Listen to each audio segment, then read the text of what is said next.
जय हिंद साथियों, स्वागत है आपका अपने YouTube channel long walk GK में। जैसा कि हमने राजस्थान के शिलालेख कंप्लीट कर लिए, राजस्थान के सिक्के कंप्लीट करते हैं, तो आज हम बात करने वाले हैं राजस्थान की प्रमुख प्रशस्तियों के बारे में जो अक्सर परीक्षा में पूछी जाती है। आज हम उन्हीं की चर्चा करेंगे और आप सभी के लिए हिम्मत मत खोना, अभी और आगे जाना है। हिम्मत मत खोना, अभी और आगे जाना है। जिन्होंने कहा था कि तेरे बस का नहीं है, उन्हें ही कर कर दिखाना है। तो दोस्तों, आज हम बात करने वाले हैं राजस्थान की प्रमुख प्रशस्तियों के बारे में। राजस्थान की प्रमुख प्रशस्तियाँ, राजस्थान की प्रमुख प्रशस्तियाँ, राजस्थान की प्रशस्तियाँ। दोस्तों, सबसे पहले हम है जो प्रशस्तियों में बात करेंगे, आपने बीकानेर चालू करा। महाराजा राय सिंह की प्रशस्ति, महाराजा राय सिंह की प्रशस्ति, महाराजा राय सिंह की प्रशस्ति, महाराजा राय सिंह की प्रशस्ति। ये महाराजा राय सिंह है जो राय सिंह राठौड़ के नाम से आप इन्हें जानते हैं। और इसी महाराजा राय सिंह को क्या कहा जाता है? सबसे पहले इन्हें कहा जाता है राजपुताने का कर्ण। क्या कहा जाता है? राजपुताने का कर्ण कहा जाता है। और इन्हें ही मुगल दरबार का स्तंभ कहा जाता है। मुगल दरबार का स्तंभ, मुगल दरबार का स्तंभ किन्हें कहा जाता है? राय सिंह राठौड़ को कहा जाता है। राजपुताने का कर्ण कहा जाता है। और दोस्तों, इस प्रशस्ति के रचयिता की बात करें तो नाम आता है जेता। और इसी प्रशस्ति में जानकारी मिलती है कि महाराजा राय सिंह ने है वो जूनागढ़ के दुर्ग का निर्माण करवाया था। जूनागढ़ दुर्ग का निर्माण करवाया था महाराजा राय सिंह ने। इसी प्रशस्ति में हमें ये मिलता है। और ये जो प्रशस्ति है वो आप जब आप जूनागढ़ के अंदर प्रवेश करेंगे तो आगे जाकर एक सूरज पोल है, उसी सूरज पोल की दीवार पर ये महाराजा राय सिंह की प्रशस्ति लगी हुई है। तो महाराजा राय सिंह के नाम से मुझे एक वाक्य याद आ गया। जब महाराजा राय सिंह है वो महाराजा राय सिंह तब जाते हैं तो एक रास्ते में बड़ा सा फोग आ जाता है। तो उसी फोग को देखकर महाराजा राय सिंह क्या कहते हैं? तू से देसी रूखड़ा मैं परदेसी लोग, माने अकबर तेड़िया क्यों तू आयो फोग। तो दोस्तों, ये थी महाराजा राय सिंह की प्रशस्ति जो बीकानेर से संबंधित है। जो सूरज पोल है, सूरज पोल की दीवार पर लगी है। इसी में लिखा गया है कि जो जूनागढ़ दुर्ग का निर्माण है वो महाराजा राय सिंह ने करवाया था। महाराजा राय सिंह को राजपुताने का कर्ण कहा जाता है। राजपुताने का कर्ण और मुगल दरबार का स्तंभ कहा जाता है। तो दोस्तों, अब हम बात करेंगे जगन्नाथ राय की प्रशस्ति। अब हम बात करने वाले हैं जगन्नाथ राय की प्रशस्ति। जगन्नाथ राय की प्रशस्ति जो हमें कहाँ पर मिली है? उदयपुर में। जो हमें कहाँ पर मिली है? उदयपुर में मिली है।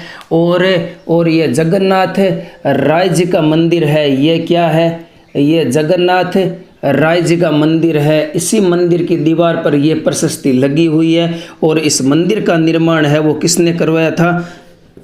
मंदिर का निर्माण है वो महाराणा जगत सिंह प्रथम ने करवाया था। महाराणा जगत सिंह प्रथम ने करवाया था। महाराणा जगत सिंह प्रथम ने जगन्नाथ राय मंदिर का निर्माण करवाया था। और इसी निर्माण कार्य करवाने के बाद में यहाँ पर एक प्रशस्ति लगवाते हैं। तो दोस्तों, ये थी जगन्नाथ राय की प्रशस्ति उदयपुर। तो अब चलते हैं हमारे अगले दोस्तों, अब हम चलते हैं हमारे अगली प्रशस्ति के बारे में। अब हम बात करते हैं जाना सागर की प्रशस्ति। जाना सागर की प्रशस्ति, जाना सागर की प्रशस्ति। दोस्तों, ये जाना सागर की प्रशस्ति है वो बड़ी गांव उदयपुर में मिली है। कहाँ पर मिली है? बड़ी गांव उदयपुर में मिली है। ये कहाँ पर मिली है? बड़ी गांव उदयपुर में मिली है। और इसी में जो मेड़ता के शासक है उन्हें वैष्णव बताया गया है। क्या कहा गया है? मेड़ता के शासक को वैष्णव कहा गया है। मेड़ता के शासक को क्या कहा गया है? वैष्णव कहा गया है। और इसी जाना सागर प्रशस्ति के रचयिता की बात करें, अगर इसी प्रशस्ति के रचयिता कौन आते हैं तो लक्ष्मीनाथ आते हैं। कौन आते हैं? लक्ष्मीनाथ। लक्ष्मीनाथ। ये जाना सागर की प्रशस्ति है वो किन के समय की है? तो महाराणा राज सिंह के समय की है, महाराणा राज सिंह के समय की है। महाराणा राज सिंह का जब भी नाम आए तो आपके जहन में आना चाहिए कि टिक्का दौड़ का आयोजन महाराणा राज सिंह ने करवाया था। राजसमंद झील का निर्माण महाराणा राज सिंह ने करवाया था। औरंगजेब से दुश्मनी लेने वाला कौन था? योद्धा महाराणा राज सिंह था। और इन्हीं महाराणा राज सिंह की माता होती है जनाने। इसी जनाने की याद में है जो इस जाना सागर प्रशस्ति का निर्माण करवाते हैं महाराणा राज सिंह। तो आपको याद रख लेना है कि जाना सागर प्रशस्ति के रचयिता कौन है? लक्ष्मीनाथ। महाराणा राज सिंह की महाराणा राज सिंह की जो माता है जनाने, वो क्या थी? एक लक्ष्मी की तरह थी। इससे आपको याद हो जाएगा लक्ष्मीनाथ। तो दोस्तों अब हम बढ़ते हैं, हमारे अगले जो प्रशस्ति है उस पर चलते हैं। तो दोस्तों अब हम बात करेंगे राज प्रशस्ति के बारे में।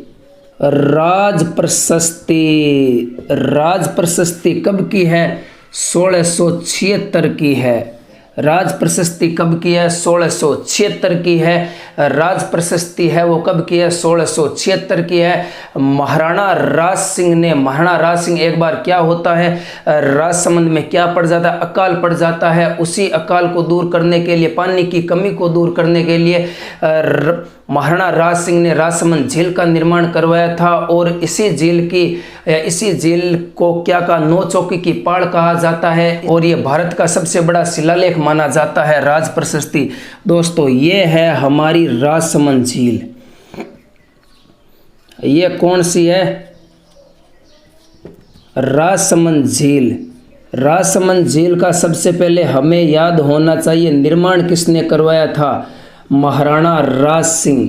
किसने करवाया था? महाराणा राज सिंह ने राजसमंद झील का निर्माण करवाया था। और इसी राजसमंद झील का निर्माण क्यों करवाया जाता है? तो अकाल की कमी को दूर करने के लिए, अकाल की कमी को दूर करने के लिए, अकाल की कमी को दूर करने के लिए राजसमंद झील का निर्माण करवाया जाता है, महाराणा राज सिंह के द्वारा करवाया जाता है। और इसी झील पर है जो 25 काली शिलालेखों पर, ये जो 25 मैंने मांड दी है, ये आप देख लेना साथियों।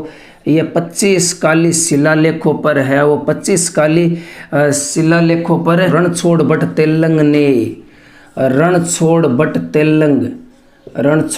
तेलंग के राज प्रशस्ति की रचना है वो रणछोड़ बट तेलंग के द्वारा की जाती है 25 काली शिलालेखों पर। और इसी राज प्रशस्ति को क्या कहा जाता है? भारत का सबसे बड़ा शिलालेख। भारत का सबसे बड़ा शिलालेख, भारत का सबसे बड़ा शिलालेख किसे कहा जाता है? तो राज प्रशस्ति को कहा जाता है। जो कब की है? 1676 की है। महाराणा राज सिंह के समय की है। जब यहाँ पर अकाल पड़ जाता है तो महाराणा राज सिंह ने इसी अकाल को देखते हुए यहाँ पर एक झील का निर्माण करवाया था। उस झील का नाम राजसमंद झील है। और इसी झील को नौ चौकी की पहाड़ कहा जाता है। इसी झील के चारों ओर है वो 25 काली शिलालेखों पर है वो राज प्रशस्ति की रचना है। वो किसने की थी? जो रणछोड़ बट तेलंग ने की थी। तो दोस्तों अब हम बढ़ते हैं आगे। तो दोस्तों अब हम बढ़ते हैं आगे। तो दोस्तों अब हम बात करते हैं सारणेश्वर प्रशस्ति की। सारणेश्वर प्रशस्ति की बात करते हैं। सारणेश्वर प्रशस्ति सबसे पहले हमें ये पता होना चाहिए कि ये हमें कहाँ पर मिली है प्रशस्ति। तो उदयपुर में मिली है। आप इसके सिर्फ रचयिता के बारे में याद रख लेना और इसके बारे में ज़्यादा कुछ खास बातें नहीं मिलती है। तो इसकी रचयिता है वो कायस्थपाल और वेल्लक ने की थी। कायस्थपाल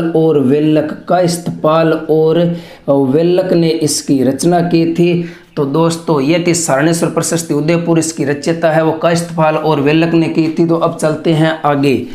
दोस्तों अब हम बात करेंगे एकलिंग जी की नाथ प्रशस्ति। एकलिंग जी की नाथ प्रशस्ति, एकलिंग जी की नाथ प्रशस्ति। दोस्तों एकलिंग जी की नाथ प्रशस्ति है वो सबसे पहले हमें याद होना चाहिए कि इसकी भाषा तो क्या है? इसकी भाषा है संस्कृत। और इसकी लिपि क्या है? इसकी लिपि है जो देवनागरी लिपि में है। देवनागरी लिपि में एकलिंग जी की नाथ प्रशस्ति से आपको ये तो पता ही है कि एकलिंग जी का मंदिर कहाँ पर, उदयपुर में बना हुआ है। और जो मेवाड़ के गुहिल राजवंश था, उन्हीं के जो आते हैं, जो आते कुल देवता, वो कौन थे? एकलिंग जी थे। और इसके बारे में एक और मिलती है कि इसकी रचयिता, दोस्तों ये बड़ा फेमस है, ये आपको याद रखना ही रखना है। इसकी रचयिता है वो किसने की थी? इस पर है वो किसने की थी? अमर कवि ने की थी। ये आपको याद होना ही चाहिए दोस्तों। जो एकलिंग जी की नाथ प्रशस्ति की रचयिता है वो कौन था? तो अमर कवि था। तो अब हम बढ़ते हैं हमारे अगले अगली प्रशस्ति पर। तो मैं ये जो अंत में है आप सभी को एक बार रिवाइज करवा दूंगा। तो अब हम बात करते हैं दोस्तों, अब हम बात करते हैं रणकपुर प्रशस्ति की। रणकपुर प्रशस्ति दोस्तों, रणकपुर प्रशस्ति की बात करें तो इसी में मेवाड़ के गुहिल वंशों के वंशक्रम की जानकारी मिलती है। सबसे पहले आपको ये पता होना चाहिए कि मेवाड़ के गुहिलों की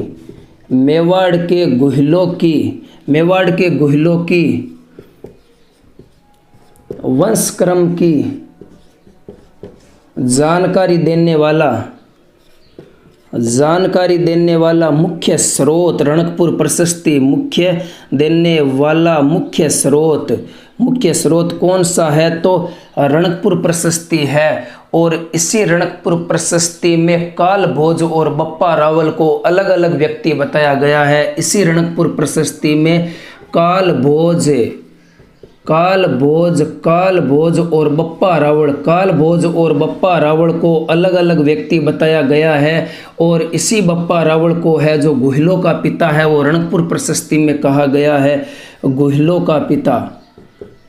का पिता है वो बप्पा रावल को कहा गया है रणकपुर प्रशस्ति में मेवाड़ के गुहिलों का वंशक्रम की जानकारी देने वाला एक मुख्य स्रोत है रणकपुर प्रशस्ति है। इसी रणकपुर प्रशस्ति में बप्पा रावल और काल भोज को अलग अलग बताया गया है। और इसी बप्पा रावल को इसी में गुहिलों का पिता कहा गया है। तो दोस्तों अब हम चलते हैं आज की हमारी अंतिम, तो दोस्तों आज ये हमारा है वो प्रशस्तियों का वीडियो पूरा हो जाएगा। वैसे तो पढ़ने को प्रशस्तियाँ बहुत है, लेकिन पढ़े वहीं जो परीक्षा में आए। तो दोस्तों अब हम बात करते हैं कीर्ति स्तंभ प्रशस्ति की। अब हम बात करते हैं कीर्ति स्तंभ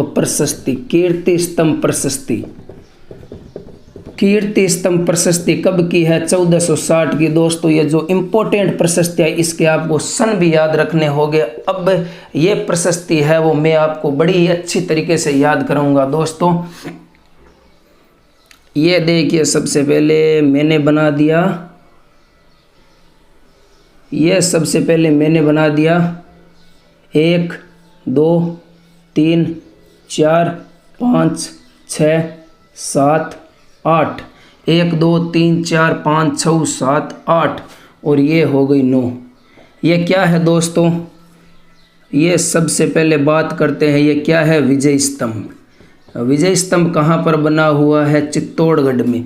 विजय स्तंभ चित्तौड़गढ़ में बना हुआ है। तो कीर्ति स्तंभ ये जो प्रशस्ति है, ये है जो कीर्ति स्तंभ प्रशस्ति है वो विजय स्तंभ की 9वीं मंजिल पर लगी है। इसी 9वीं मंजिल पर ये प्रशस्ति लगी हुई है, कीर्ति स्तंभ प्रशस्ति। और इसी प्रशस्ति, सबसे पहले इस प्रशस्ति की रचना किसने की थी? कवि अत्रि और महेश ने की थी। सबसे पहले इस प्रशस्ति की जो है वो रचना की बात करते हैं। इस प्रशस्ति की रचना है वो किसने की थी? कवि अत्रि और महेश ने की थी। दोस्तों कीर्ति स्तंभ प्रशस्ति है वो कवि अत्रि और महेश ने इसकी रचना की थी। विजय स्तंभ की 9वीं मंजिल पर स्थित है। और इसी में ही कुंभा की उपलब्धियों के बारे में जानकारी मिलती है। कुंभा की उपलब्धियों के बारे में जानकारी मिलती है। और इसी में ही इसी प्रशस्ति में कुंभा को राजगुरु, दानगुरु, शैलगुरु, इसी कुंभा को जो इस प्रशस्ति में है वो राजगुरु, दानगुरु, शैलगुरु, दानगुरु और शैलगुरु कहा गया है। क्या कहा गया है? शैलगुरु कहा गया है। कीर्ति स्तंभ प्रशस्ति कुंभा की उपलब्धियों के बारे में जानकारी मिलती है। ये कहाँ पर है? तो विजय स्तंभ की 9वीं मंजिल पर लगी हुई है। इसी की रचना है वो किसने की थी? कवियत्री और महेश ने की थी। और इसी में कुंभा को राजगुरु दानगुरु शैल। दोस्तों ये था हमारा प्रशस्तियों का वीडियो। एक बार हम इन सभी को रिवाइज करते हैं। तो सबसे पहले बात करते हैं राय सिंह के बीकानेर की प्रशस्ति की बात करते हैं। तो जो राय सिंह राठौड़ है उन्हीं के समय की यह प्रशस्ति मिलती है बीकानेर की। राय सिंह की प्रशस्ति बीकानेर में, जो बीकानेर आप जब जूनागढ़ के अंदर प्रवेश करोगे तो सूरजपोल की दीवार पर यह प्रशस्ति लगी हुई है। और दोस्तों इसी प्रशस्ति में जूनागढ़ दुर्ग के निर्माण की जानकारी मिलती है कि जूनागढ़ दुर्ग का निर्माण है वो महाराजा राय सिंह राठौड़ ने करवाया था। और इसी राय सिंह राठौड़ को मुगल दरबार का स्तंभ कहा जाता है, राजपुताने का कर्ण कहा जाता है। तो दोस्तों अब हम बढ़ते हैं हमारे अगली प्रशस्ति पर। तो अगली प्रशस्ति है जगन्नाथ राय की प्रशस्ति। जगन्नाथ राय मंदिर का निर्माण है वो करवाया जाता है महाराणा जगत सिंह प्रथम के द्वारा। और इसी मंदिर के निर्माण के बाद में यहाँ एक प्रशस्ति लगवाई जाती है महाराणा जगत सिंह प्रथम के द्वारा। तो दोस्तों अब हम चलते हैं आगे जाना सागर की प्रशस्ति। जाना सागर की प्रशस्ति में सबसे पहले कहाँ पर है? उदयपुर में है। इसमें मेड़ता के शासक को वैष्णव बताया गया है। और इसी में ही जो महाराणा राज सिंह के समय किया, महाराणा राज सिंह ने अपनी माता जनाने की याद में इस प्रशस्ति का निर्माण करवाया था। तो दोस्तों अब हम बात करते हैं राज प्रशस्ति के बात करते हैं। राज प्रशस्ति है वो 1676 ईस्वी की है, महाराणा राज सिंह के समय की है। दोस्तों यहाँ पर जब अकाल पड़ जाता है तो इसी अकाल को दूर करने के लिए महाराणा राज सिंह ने राजसमंद झील का निर्माण करवाया था। और इसी झील को नौचौकी की पहाड़ कहा जाता है। और इसी झील पर है वो 25 काली शिलालेखों में राज प्रशस्ति 25 काली शिलालेखों पर एक राज प्रशस्ति की रचना की जाती है। रणछोड़ तेलंग के द्वारा की जाती है, संस्कृत भाषा में की जाती है। तो दोस्तों अब हम बात करते हैं सारणेश्वर प्रशस्ति की। सारणेश्वर प्रशस्ति है वो उदयपुर की है। और इसी प्रशस्ति सारणेश्वर की प्रशस्ति की रचना है वो किसने की थी? कायस्थपाल और वेलक ने की थी। एकलिंग जी की नाथ प्रशस्ति है वो एकलिंग जी के मंदिर की दीवार में उदयपुर में लगी हुई है। और इसकी भाषा संस्कृत है, लिपि देवनागरी है। और इसकी है वो अमर कवि ने की थी। तो दोस्तों अब है रणकपुर की प्रशस्ति। रणकपुर की प्रशस्ति कहां पर है? उदयपुर में होगी, उदयपुर में है। और रणकपुर की प्रशस्ति में मेवाड़ के गोहिल वंश के वंशानुक्रम की जानकारी मिलती है। और इसमें बप्पा रावल और काल भोज को अलग अलग व्यक्ति बताया गया है। बप्पा रावल को गोहिलों का पिता बताया गया। कीर्ति स्तंभ प्रशस्ति 1460 की चित्तौड़ में बनी हुई है। चित्तौड़ में विजय स्तंभ की 9वीं मंजिल पर कीर्ति स्तंभ बनी हुई है, कीर्ति स्तंभ प्रशस्ति बनी हुई है। और इसी 9वीं मंजिल की रचयिता है वो रचना किसने की थी? कवियत्री और महेश ने की थी। इसी प्रशस्ति में कीर्ति स्तंभ प्रशस्ति में कुंभा की उपलब्धियों के बारे में जानकारी मिलती है। इसी में कुंभा को क्या कहा गया है? राजगुरु दानगुरु शैलगुरु। तो दोस्तों ये था हमारा आज का वीडियो प्रशस्तियों का। अगर आपको अच्छा लगे तो एक लाइक कर देना। जय हिंद, जय भारत।